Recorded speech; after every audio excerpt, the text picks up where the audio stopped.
السلام علیکم ورحمۃ اللہ وبرکاتہ۔ Welcome to Islamic world.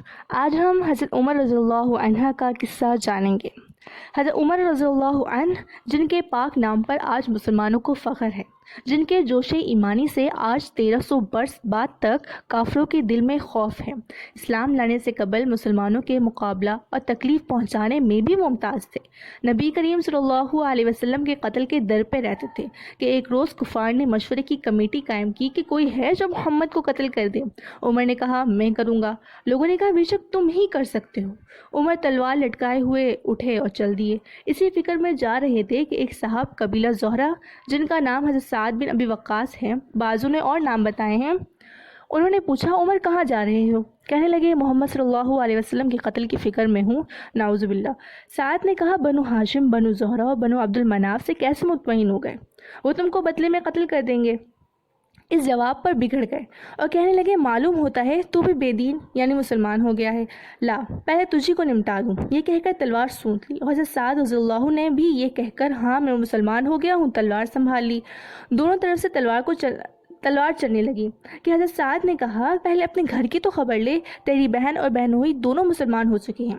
یہ سننا تھا کہ غصے سے بھر گئے اور سیدھے بہن کے گھر آئے تو وہاں حضرت خباب رضی اللہ عنہ ان دونوں میاں بیوی کو قرآن شریف پڑھا رہے تھے۔ حضرت عمر رضی اللہ عنہ نے کواڑ کھلوائے۔ ان کی آواز سے حضرت خباب رضی اللہ جلدی سے اندر چھپ گئے اور وہ صحیفہ جلدی میں باہر ہی رہ گیا جس پر آیت قرآنی لکھی ہوئی تھی۔ ہمشیرہ نے کواڑ کھولے، حضرت عمر کے ہاتھ میں کوئی چیز تھی جس کو بہن کے سر پر مارا، جس سے سر سے خون بہنے لگا اور کہا اپنی جان کی دشمن تو بھی بددین ہو گئی ہے۔ اس کے بعد گھر میں آئے اور پوچھا کیا کر رہے تھے اور یہ آواز کس کی تھی؟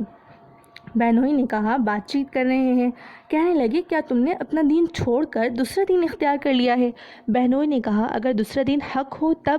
یہ سننا تھا کہ ان کی داڑھی پکڑ کر کھینچی اور بے تحاشا ٹوٹ پڑے اور زمین پر گرا کر خوب مارا۔ بہن نے چھڑانے کی کوشش کی تو ان کے منہ پر ایک تماچا اس زور سے مارا کہ خون نکل آیا۔ وہ بھی آخر عمر ہی کی بہن تھی۔ کہنے لگی عمر ہم کو اس وجہ سے مانا جاتا ہے کہ ہم مسلمان ہو گئے؟ بے شک ہم مسلمان ہو گئے، جو تجھ سے ہو سکے تو کر لے۔ اس کے بعد حضرت عمر کی نگاہ اس صحیفے پر پڑی جو جلدی میں باہر رہ گیا تھا۔ غصے کا جوش بھی اس مار پیٹ سے کم ہو گیا تھا اور بہن کے اس طرح خون میں بھر جانے سے شرم بھی آ رہی تھی۔ کہنے لگے اچھا مجھے دکھلاؤ یہ کیا ہے؟ بہن نے کہا تو ناپاک ہے اور اس کو ناپاک ہاتھ نہیں لگا سکتے۔ پس حضرت عمر رضی اللہ عنہ نے غسل کیا اور اس کو لے کر پڑھا۔ اس میں سورۃ طٰہٰ لکھی ہوئی تھی۔ اس کو پڑھنا شروع کیا اور اننی انا اللہ لا الہ الا انا فاعبدنی واقم الصلاۃ لذکری تک پڑھا تھا کہ حالت ہی بدل گئی۔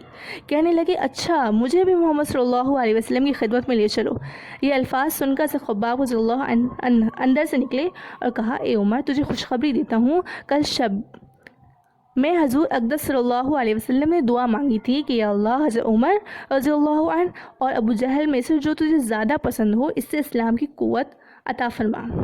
معلوم ہوتا ہے کہ حضور کی دعا تمہارے حق میں قبول ہو گئی ہے۔ اس کے بعد حضور اکرم صلی اللہ علیہ وسلم کی خدمت میں حاضر ہوئے اور جمعے کی صبح کو مسلمان ہوئے۔ ان کا مسلمان ہونا تھا کہ کفار کے حوصلے پست ہونا شروع ہو گئے، مگر پھر بھی یہ نہایت مختصر جماعت تھی اور وہ سارا مکہ بلکہ سارا عرب، اس لیے اور بھی جوش پیدا ہوا اور جلسے کر کے مشورہ کر کے ان ہزار کو ناپید کرنے کی کوشش ہوتی تھی اور طرح طرح کی تدبیریں کی جاتی تھیں۔ تاہم اتنا ضرور ہوا کہ مسلمان مکی کی مسجد میں نماز پڑھنے لگے۔ حضرت عبداللہ بن مسعود رضی اللہ فرماتے ہیں کہ عمر رضی اللہ کا اسلام لانا مسلمانوں کی فتح تھی اور ان کی ہجرت مسلمانوں کی مدد تھی اور ان کی خلافت رحمت تھی۔ جزاکم اللہ۔ السلام علیکم ورحمۃ اللہ وبرکاتہ۔ Welcome to Islamic world.